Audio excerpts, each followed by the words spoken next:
me something, it might just take the pain away. Good morning! Magandang tanghali at magandang hapon, magandang gabi. Saan man kayong dako ng mundo ngayon. At syempre guys, eto ang pinakamasarap na magiging ulam namin for today's video. At hinugasan ko yan at alam nyo ba guys, nung tiningnan ko ay naku po. May asang pa etong aking isda at nilinis ko pa yan. Sa dami niyan guys, talagang nilinis ko, pinagtiyagaan ko. Kasi hindi ako naintindihan ng babae o talagang tinatamad lang siya maglinis ng etong isdang ito. Dahil sabi ko sa kanya, por favor, se puede limpiar la tripa, pero déjalo la cabeza. Kasi guys, kapag bumibili ako sa Mercadona, kapag hindi ko sinabi na idihar ang kabesa or iwan ang kabesa or yung ulo, ay talagang nako, tinatanggal nila yan, pugot ang ulo ng isda. Pero sabi ko naman ay pwedeng linisin lang yung tiyan, pero iwan yung ulo. Pero hindi niya naintindihan guys. Kunwari, binuksan-buksan lang niya yung tiyan, pero hindi naman niya nilinis. Pero okay lang yan, 'di ba? At kasi naman kahit super duper pagod tayo, talagang ipairalim pa rin natin yung ating sipag at tiyaga, 'di ba? At syempre yung pasensya guys. Nako, talagang haba-haba ng pasensya ko dito sa isdang to. Grabe, nakita nyo? Ang dami kong nilinis. Pero okay lang yun, guys. Okay? Intindihan na lang natin naman natin yung ibang tao kung paano sila kabagal at saka anong tawag dito? Didikar sa trabaho kung paano ba paganahin ang kanilang mga utak at kamay. Sa kanila na rin yun, yung katamara nila, sa kanila na sila naman magkukubrar, diba? Kasi ako, mabait ako. Hindi ako magrereklamo. Pero may mga ibang kliyente na pwede siyang, or sila puntahan at ireklamo, diba? Pero okay lang yun guys, intindihin na lang natin, diba? Kasi gabi na kasi to, kaya baka tinatamad na siya maglinis, kaya ganyan. So, eto na nga ang aming anik-anik ngayon, or ang aking anik-anik for today's video, at nagpiprito na nga ako, pero hindi ko siya tinustar guys. Medyo brown lang siya, kasi hindi naman super duper masarap kapag toasted na siya, diba? So, hindi mo na malalasahan yung kanyang laman. 'Di ba? Kapag super duper na tostado na siya, parang hindi mo na malasahan yung kinakain mong pritong isda. At sa banda nga naman nito guys, ay hinati ko pala yung isda at yung kalahati ay prito at ito naman ay paksiw. So, ngayon, sabi ko magpapaksiw din ako kasi meron pa akong yuca or kamuting kahoy or kasaba na hindi ko pa siya naluluto. At actually, lagi ako nagsasabi sa mga video ko nung mga nakaraan na magsusuman ako, pero al final talagang dumaan yung Pasko, dumaan yung bagong taon, dumaan yung Three Kings. Ay nako guys, wala akong nagawa na suma ni isa. Kasi super duper na talagang super busy ako sa trabaho. Marami akong trabaho ngayon kapag mga ganitong buwan. November, magmumula ang November guys. Ngayon, at saka taglamig, marami akong trabaho, kapagod hanggang sa gabi, hanggang umagang-umaga. So, talagang dire-diretso yung aking pag-anik-anik, di ba? Pero pasalamat ako sa Panginoon, talagang biyaya itong 2024 sa akin, di ba? Sabi ko nga sa inyo, i-share nyo yung ginawa kong prosperity ball kasi mamamagnet nyo yung inaasan-asam ko na magandang entrance ngayong 2024. Kaya lang, yung iba sa inyo hindi naniniwala, kaya nasa sa inyo na yan kung i-share nyo pa rin, di ba? Hindi pa naman natatapos ang New Year. For the Chinese New Year, pwede pa kayong umabol sa aking prosperity ball. At kapag shinare nyo yan guys, mabibiyayaan din kayo dahil alam nyo na pag galing sa akin, malaking biyaya at swerte ang ibibigay sa inyo. Kaya habol na kayo guys kasi talagang ngayong 2024 talagang maraming biyayang dumating sa akin. Kaya lang hindi ko naman pwedeng i-share or sabihin dito sa inyo. Kailangan din pero hindi ko na kailangan i-detalye, pero pag shinare niyo mabibiyayaan din kayo guys. Yun lang ang masasabi ko, okay? So, yun nga pala ay meron din ako sa Facebook and then meron din po ako dito sa YouTube ng Prosperity Ball na ginawa ko. So, habol na kayo. Bakit? Alam nyo na, suswertehin din kayo guys. Okay? Positive thinking ngayong 2024 na talagang entrance sa buhay natin lahat ng mga hinahangad natin na magaganda. Kaya yan. So, ayun na nga. At balik na tayo sa aking niluluto na paksiw. Nilagyan ko na ng sibuyas, bawang, at saka pamintang durog.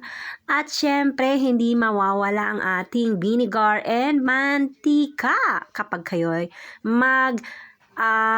paksiw guys, kailangan lagyan nyo ng mantika dahil super duper sarap.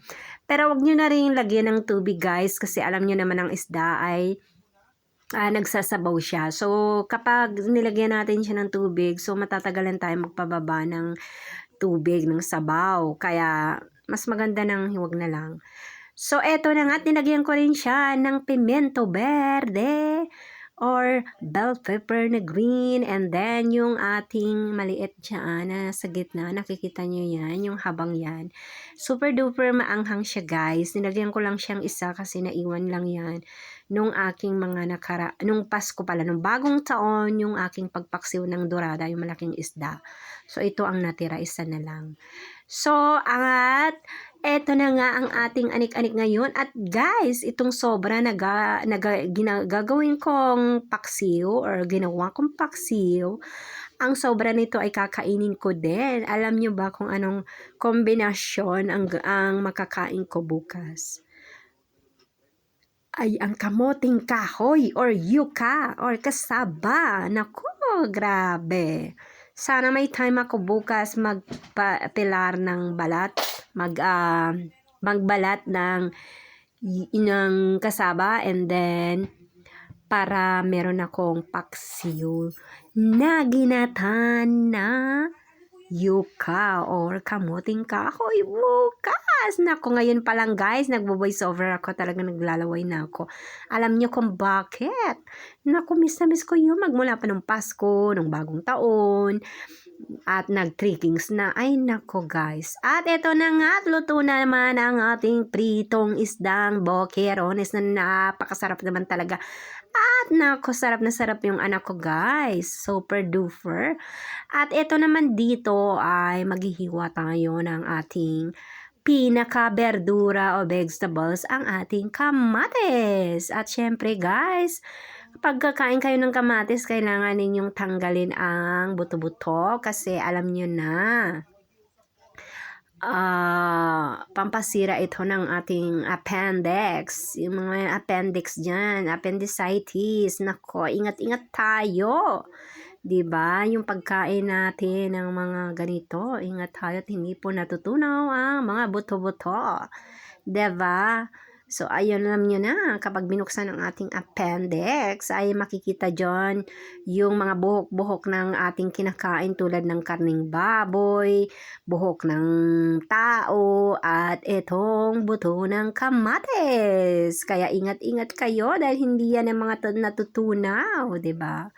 So, ito lang ang aking chismis guys. At syempre, ito ang aming pinaka-berdura or vegetable ng aming kombinasyon sa kakainin namin na prinitong isda at saka paksiw at saka yung kanin. At syempre, hindi din mawawala ang tina caliente or ang aming hot na tea kasi super duper lamig. At syempre yun na ang aming pinaka-postre o dessert namin, ang te caliente. At eto na nga, at naghiwa ako, 'di ba, dalawa ang aking tomate. So, hiniwa ko yan at naubos naming magnanay. Talagang naman napakasarap kasi wala tayong gulay. Kaya ito ng pinakagulay namin, guys. At syempre, ang aming sausawa ng aming toyo. Hindi ko toyo at hindi rin toyo ng pareha mo, ng partner mo, ha? Eto, syempre, ang aking toyo na ay hindi ko nababanggitin ang titulo ng pangalan niya. Guys, eto yung aking toyo na dinagdagan ko kasi super duper na kaunti. Nalagyan ko yung sa anak ko ay marami. And then, syempre, lalagyan ko ng vinegar yung aking kakainin. I mean, sausawan, diba?